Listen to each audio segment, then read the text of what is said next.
ఒక కుటుంబంలో 2-3 ఇవ్వాల్సిన అవసరం ఏమున్నది? ఒక్క సీటు మాకు లేదా? 80 లక్షల మంది ఉన్నాం మేము. మేము అడుగుతుంది ఒకటే.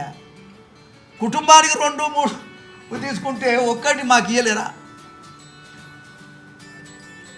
ఒక్క సీటుకు కూడా మా మాదిగల అర్హులు కాదా? అదన్నా చెప్పండి. మాకు కూడా న్యాయం చేయండి, మా కులానికి కూడా న్యాయం చేయండి. నిజంగా మాదిగలు ఓట్లేయకపోతే పార్టీ భవిష్యత్తు ఏమిటి? కాంగ్రెస్ పార్టీ భవిష్యత్తు ఏమిటని నేను అడుగుతున్నా.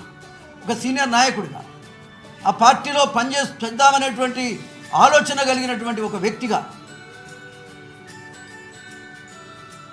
పార్టీ భవిష్యత్తు ఏమిటి? ఇంతవరకు ఎవరైనా ఈ రకమైన నిర్ణయం తీసుకున్నారా?